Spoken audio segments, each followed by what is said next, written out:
So ikaw, kung may balak mo pa din mag-Dominar 400 sa 2025, since discontinued nga, sa second hand tayo babagsak, di ba? Welcome 2025. Marami ako nakikita nagpo-post or no hashtag 2025 is mine. Marami rin ako nakikita na post na inangkin daw yun 2025. I-share daw, paghatian daw natin ng 2025. So sa video natin, hindi natin aangkinin, kundi magpapasalamat tayo sa 2024. Share ko sa inyo kung ano yung mga na-encounter nating issue sa motor natin itong 2024 lang yung mga 23, 22 hindi nakasama.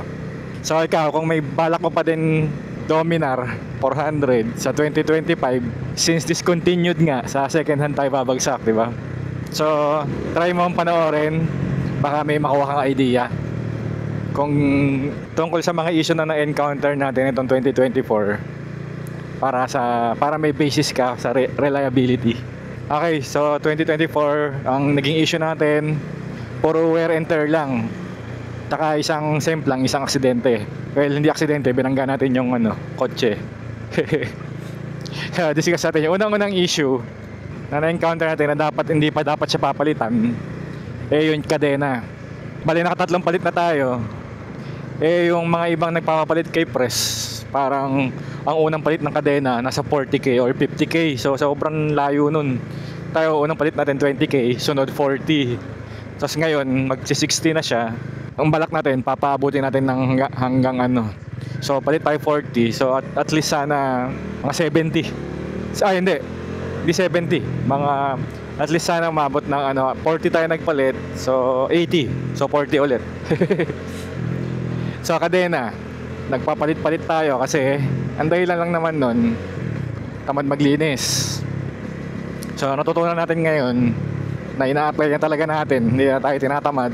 Every week, linis ng kadena, lube, lubricant.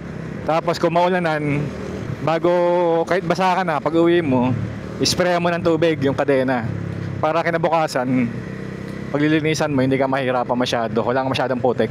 Baka tumigas yung putik. So kahit hindi ka maglinis ng motor, basta yung kadena linisan mo, sabay mo na rin yung preno. So yun yung ginagawa natin. Ang sunod na nangyari, sunod na issue, palit ng gulong. Well, user error pa rin kasi kailangan i-maintain natin yung yung PSI, tire pressure. Adjust kung kailangan mag-adjust kasi minsan pag mababa siya ng konti, pwede pa 'yon, 'di ba? Kasi 29-32, 'di ba? Pag bumaba ng 28, 31, sa biyahe ka, pwede pa 'yon kung ikaw mag-isa, pero kung lagi kami angkas, so magdagdag ka na. So kailangan maintain mo 'yan, naka-monitor ka diyan. Hindi kagaya sa atin, napabayaan natin na tumatakbo tayo ng ng medyo mababa. Kaya yun yung nangyari. Tapos bili kayo TPMS kasi laking tulong nito. So hindi ka na yuyuko kada alis ka para i-check yung tire pressure. Diyan mo na lang titignan. Medyo delay lang siya, pero minsan naman updated. Pag delay naman, pwede mo namang pag pinaandar mo, mag-update na siya. So monitor lang, yun lang naging issue natin sa loob ng 2024. Chinek ko rin yung mga lumang video natin para sigurado wala akong naging issue. Puro wear and tear lang. Tsaka itanggalin natin yung maintenance kasi kailangan naman talaga yung maintenance. Since magsi-60 na nga siya, nadaan na natin yung full PMS. Tapos yung sa aksidente naman, na tayo, unang-una, yung binangga natin yung kotse, rider error, hindi nakatingin. Kasi may na-aksidente, tinitignan natin kung ano nangyari. So nakahinto na pala sa harapan ko, sa expressway yun, pero 20 lang yung takbo kasi nga may aksidente. Wala naman naging damage si Dominar, pero syempre na-damage natin yung bumper ng sasakyan. So natuto tayo in a hard way or expensive way. Na 15 mil tayo doon sa bumper nung accent. Hindi na ako nakipagtalo kasi kasalanan ko naman, kasi nga hindi ako nakatingin. Kaya ngayon natutunan ko, Kapag lalo na pag may ganyan, aksidente, hindi ko talaga tinitignan. Or kung ano mang makakadistract sa akin. So kasi meaning, kung na-distract ako dun, pwede rin na-distract sila. Pwede rin ma-distract yung ibang tao. So, pwede rin tayong bungguin sa likod nun. So, kailangan nakapokus talaga tayo sa unahan. Eyes forward palagi. Pwede ka naman tumingin-tingin, pero syempre dapat lagi ka nakatingin sa unahan. Sunod, yung simple lang naman, yung sa aso. Nag-aaway yung aso, sumiksik sa ilalim ng gulong natin. Nag-slow down na tayo. Hindi, mabagal lang yung takbo kasi galing sa humps. Pero, dapat kasi, hininto ko na. Kaya ngayon, pag may aso, kaya yan. Lagi ko nakikita na ngayon yung mga aso. Kahit nasa malayo sila. Kaya sa kabila, may aso. Mabilis ko lang makakita ng aso ngayon. Tsaka nag-slow down na talaga ako. So, yun yung matutunan natin. Tsaka yung issue natin, yun lang.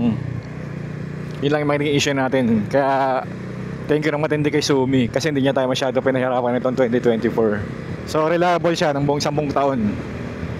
After natin ma-encounter yung mga issue niya dati. So, yun nga. I-take natin yung 2024 as positive. Kahit ano man ng pinagdaanan natin. Kung sinuwerte man tayo ng 2024, syempre, kung minalas, or talaga nagdusa ka ng matindi, i-take pa rin natin ang positive. Halimbawa, may issue. Nagkaroon ka ng issue. Nagawa mo ng paraan. Or nadiskartehan mo. So, nakaka-gain ka ng kung paano dumiskarte or paano mag-solve ng issue, ng problema.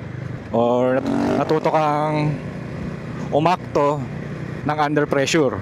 Hindi ka na, may natutunan ka doon sa susunod, hindi ka na magkapanik agad. Or kung hindi mo man na-solve, tutunan natin sa problema ay naging matibay tayo or matatag. So, kahit anong pinagdaanan nyo, kung ano man nangyari sa atin ng 2024, nakaambag yun kung ano man tayo ngayong 2025. 2024, thank you ng matindi. Hanggang sa muli. Bye-bye.